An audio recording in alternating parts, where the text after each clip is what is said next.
challenging times, aren't we? Layoffs, consolidation, short-termism. But let's not get discouraged. We're here today. Let's leave our troubles outside, have a creative conversation, get curious inside. 2023 is a pivotal year for e-commerce. It's the beginning of a new era.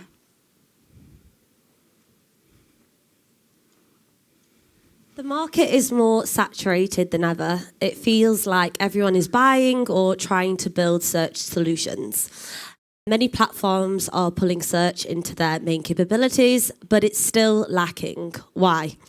Over the years, the requirements for product discovery have become a lot more sophisticated, and search is truly a specialist field. With the normalization of the power of advanced AI capabilities, it will become very clear very quickly which technologies can substantiate their AI claims. At Klevu, we believe that the future is opinionated discovery, where the machine can communicate with shoppers and advise them. With that, we would love to introduce you to Klevu co-founder and CTO Niraj Aswani, and welcome to Discovered. I'm one of the co-founders and CTO at Klevu. My background is actually in the field of AI. I've been in this since 2002. And since we started the company, AI has been it has been playing the major role in the technology. Today, I will be mainly talking about where we are with AI and where we are heading to. We all have been hearing a lot about ChatGPT, the models behind it. I think it's important to understand that how have we reached to this movement and what it means to run these models in large cloud infrastructure. So before we get into those points, I thought there are some vocabulary which is going around. People have been talking a lot about chatbots, vectors, embeddings. I thought it will be good if we can just go through it and understand them in a very simple language, what they mean. Because we are dealing in search, let me start with the different types of search that we have been talking about. The first one is the keyword-based search. Most search engines today, they use keywords-based search. So you fire a query will have certain keywords, and they will try to find it in the index, and whichever document has those keywords, those will come out and you will see them. But then there is a neural and semantic search. What do we mean by that? Neural and semantic search, they don't rely on keywords, but they mainly focus on the meaning of those keywords.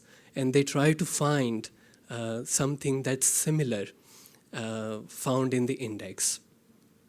Let's take an example to understand. Let's say I want to eat Italian food tonight, and that's my query, right? In Google, that's what I'm typing. How would neural search and semantic search help here? A neural search will understand that I am looking for an Italian restaurant, and based on my current location, it may suggest certain restaurants around me. But semantic search will go one step further. In addition to what neural search did, it will also try to understand what has been my preferences about the restaurants, about the type of the Italian food I also like. The intention of the semantic search is to make my wish come true. And depending on that, it will try to get me the relevant results. How they are implemented behind the scene, we'll look into that very shortly. Chatbots and conversational AI, they both try to make it possible for humans to interact with the computers in a conversational manner.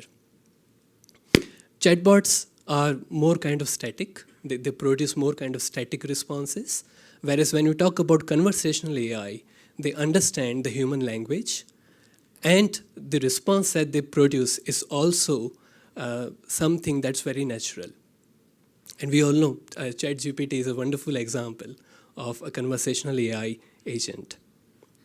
When we talk about vectors and embeddings, machines and machine learning algorithms, they love to work with numbers. They struggle to work with text. And that's why the very first thing that we do is that we convert these words into numbers.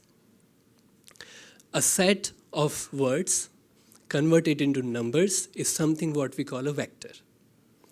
And when you look at words which appear in the similar context put together, that's what we call an embedding.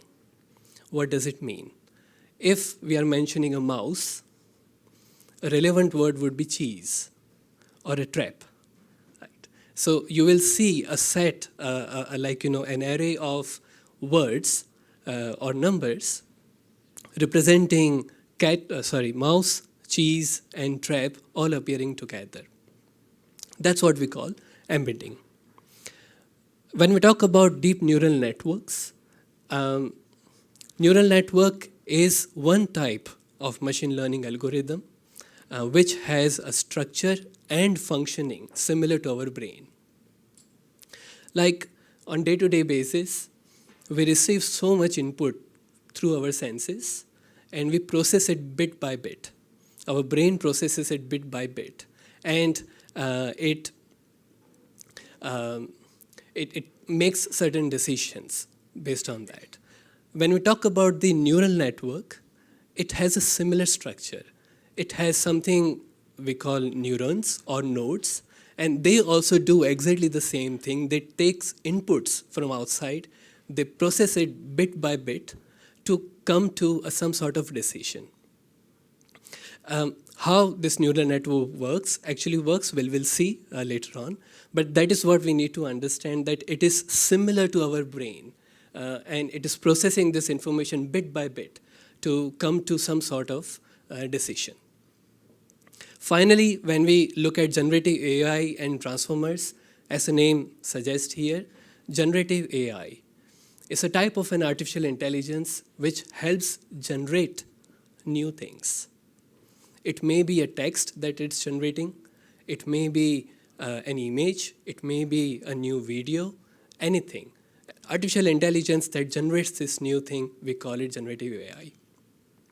And transformers are one type of neural network technology which help generate this content. They have a spatial architecture which basically understand the context around the task, and it will produce the more relevant new content. So with this knowledge, we can jump into the next slide, which is the keyword-based. What are the differences between keyword-based neural and semantic search? The techniques which are used, so as we said, in keyword-based, it's mainly the keyword matching. There are some standard algorithms which are available in engines like Solr, Elasticsearch. When you download and when you start using them, that's what you are getting. Algorithms like TF, IDF, BM25, these are some of the examples. To make it a bit more powerful, the developers would supply some additional information to it, like additional synonyms, or they will understand how to process the inflections. When we talk about neural search, as we said, it's a type of a neural network, and it tries to understand the relations between the different words and phrases which are appearing in a document. This is what they use. The similarity matching technique is something what they use at the query time to find out the relevant results. So if I say, I want, for example, a jacket for a rainy day, if in the description it says that it's good for a wet day, it would understand that because semantically they are similar here. Semantic search, semantic search is more established. It has been used. It does not rely on the complex technology as a neural network, but there are several different ways how you can achieve semantic technology. But it's more about natural language processing. And how do you parse the data that's given to you? For keyword search, the data requirement is very simple. You can have supply just some documents and it will start working. For neural search, you actually need a lot of data because that's where you are trying to find out the different types of patterns between the words. So you need a large amount of data. Semantic search can work on small amount of data as well. Implementation, keywords-based search is very easy. Neural search, these days, it has become very easy as well. If you have a lot of data, there are quite a few open source libraries you can use to implement a neural search. The applications where these different types of searches can be used. So where you have short and simple queries, the keyword search is relevant, but where you have complex use cases, that's where you would use actually neural search and semantic search. We understand this with an example. Let's say a customer fires a query, a dark colored dress for a wedding. Now, which search will do what? If it's a keyword-based search, it will remove, the first thing it will do is it will remove the stop words. And it will search for dark colored dress wedding. And I guarantee you, if you're just using the wedding search, it will mess up your result completely. But if you're using a neural and the semantic search will help first find out that what it is that the customer is looking for. So that will be a dress. Dark color will be interpreted and the colors like black, blue will come out in the result.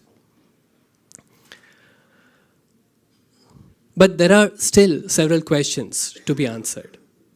Just based on that query, you cannot just get the right products. What are these questions? So what's the size, what's the gender, and what sort of budget a customer has? This is where a conversational agent can actually help asking these questions, getting these answers, and then get the results out. How do we develop systems like this? We have come a very long way. This image was taken back in 2005. Now, this is where we were trying to implement a machine learning algorithm and we were preparing a data for that. The objective was, can we annotate dates in the text? And we started thinking like, okay, how would somebody write a date? So we started thinking like, okay, these are the ways somebody will write. What are the days? Monday to Sunday.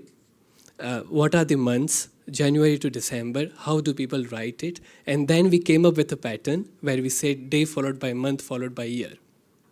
We annotated this entire thing and we gave that data to machine and we told machine, you look at the context and learn how the dates are appearing. This is what we did at that time. When we cover, there was this another way of recognizing similarities in the text. We used to use something called LSA, which is latent semantic analysis. This was mainly about doing some sort of statistical analysis where we were looking at the documents which had similar types of words appearing in them. And based on that, we would identify whether the two words are related. But then in 2013, an algorithm called word2vec, I think you might have heard about it. That algorithm came and that was based on the neural technology. And it started understanding concepts like cat is to kitten, dog is to puppy. So without understanding that how they are related, it understood that these relations have some similarity in them. This similarity embeddings, they play a very important role in many different applications, like search, like clustering, recommendations. So when we talk about recommendations, what we are doing basically, if you are looking at a product, we are trying to find other products which are similar to this product. And how do we do that? Well, behind the scene, we are creating these embeddings about that one product and trying to find other products which have similar meaningful words there. When we talk about building the deep neural network, this is the simplest image I could find which explains the neural network. What it basically does. So usually, I mean, this is a two-dimensional image here, but if you think about our brain, the nodes here or the neurons here, they are connected with each other.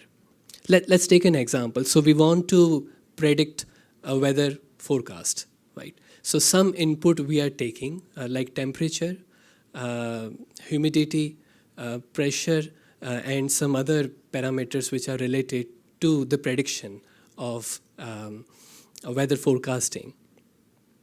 The first set of neurons, they will look at what's the temperature, and they will also look at what's say the humidity, and based on that they will predict something that okay, today is going to rain or not. This input, their own decision, they will actually hand it over to the next set of neurons, and it will tell them, hey, now you process, now you analyze the other parameters that you have with the result that I've given to you and try to predict, is it going to rain or not? And let's say the second set of neurons predicted that, yes, it's going to rain. But in our training data, if it says that, no, it's not going to rain today, that's not is the correct answer, this feedback is then given back to all these neurons, and they are told that, hey, you have to change something about your prediction. Now, these neurons, these nodes will change their prediction, they will give it to the next layer again. This process continues until all of them together have predicted the right result. So this is a repetitive process which is trying to change their own way of predicting things until they become successful in predicting it correctly. This is all very complex, isn't it? Welcome to the modern AI. With modern AI, we don't have to think about any of these things. And this is where we are living today. What modern AI has to offer to us, all of these complex things are ready-made available to us. There are some wonderful libraries available like Hugging Face, TensorFlow, PyTorch. All of these libraries, they have already built so many such models, hiding all the complexity behind it, and you can very easily use them. How you can do that? Let's have a look at. For example, you want to do sentiment analysis. What is sentiment analysis? We are basically trying to, let's say a customer gave a feedback, and we are trying to understand whether that's a good feedback, bad feedback, or just a normal feedback. The number of lines that you have to write these days is just these 3 lines to do the sentiment analysis. You provide the input and it will tell you whether it is negative or positive. Another task. If you want to generate a text, so let's say you're writing your emails and you are writing few words, and the client itself, the Gmail client, will actually propose you what to write next. How is that happening? It's again a model like this. You give just a bit of text, and based on those models, it is trying to propose you what should be the next text. Again, that's just 4 lines of code, as you can see on the screen.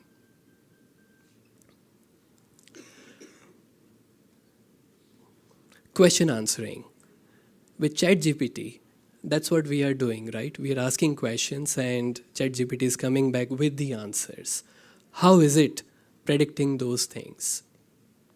Well, it's a one type of training that is done. Let's look at the ChatGPT's training here. How did they do this?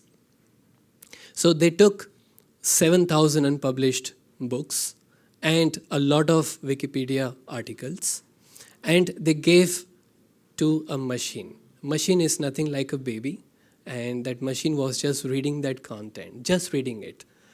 For over a year, 1 year time, it was just reading all this content. And it was trying to make some sense out of it, that how these words are connected, what information is present.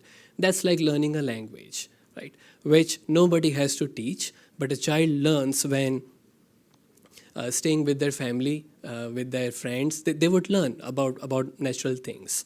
But after that, like we go to school and our teachers gives us a task, and when we do it, we may be doing it correctly, we may be doing it wrong, and the teacher will react with some negative marking, with some anger, or maybe some guidance that, this is how you should correct this. This is what happens inside a neural technology as well.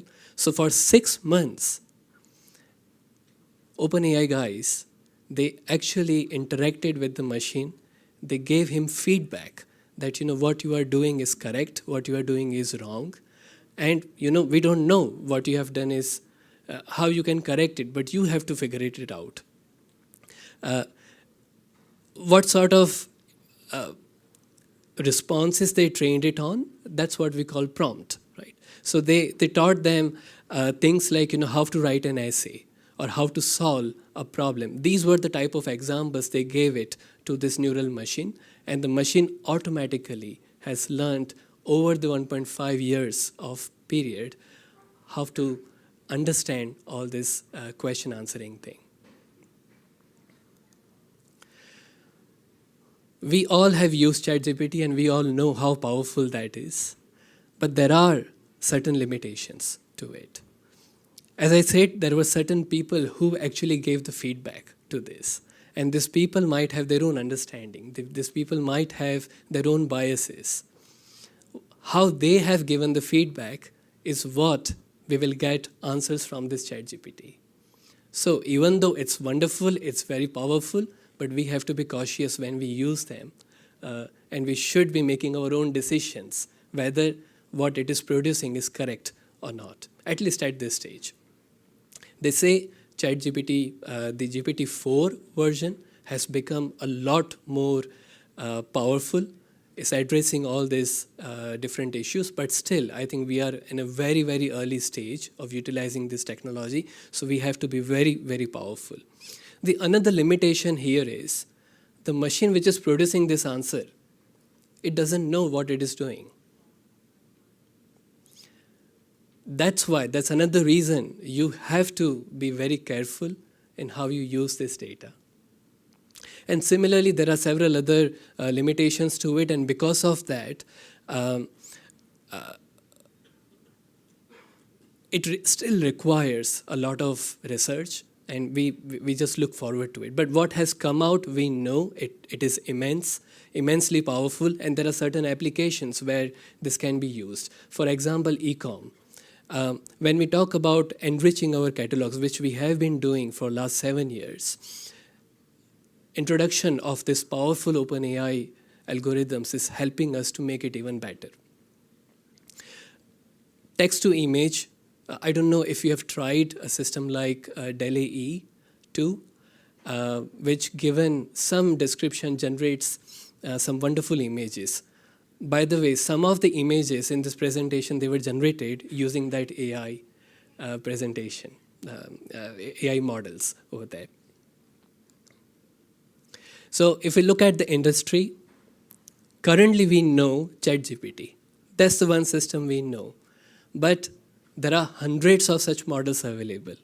Hugging Face company has more than 100 100,000 models as of yesterday in the repository built by open source community.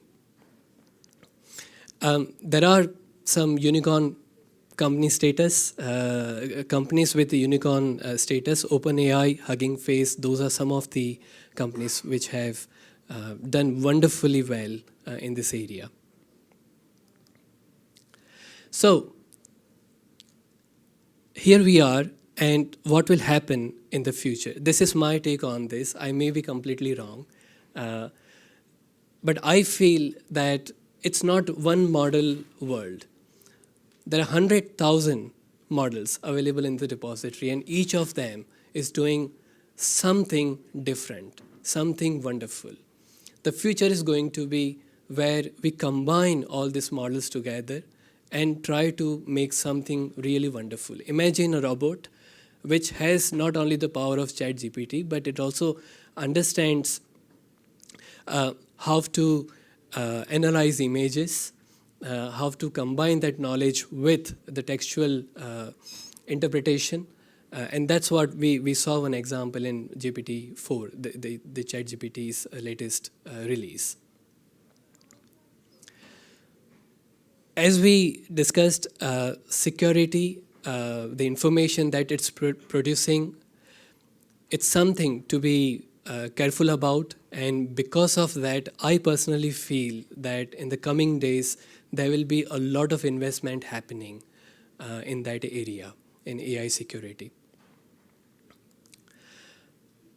And finally, we are in the era where I was reading some article and listening to some videos where they were saying that in next few years, there will be only two types of companies. One, which would have adopted all these technologies, and second, who do not exist because they haven't adopted these technologies. At the least, what we can do is learn to do the prompt engineering. These tools are amazing. We need to know how to ask questions to these machines to get the better use of them. And finally, the future begins here. We are using these technologies behind the scene. As Nilay said, we have been using this. We have been building something like that, but use of OpenAI has helped us speed up our development. And today, we are going to launch something we call MOI, which is Hello in Finnish. It's a shopping conversational AI agent. Thank you.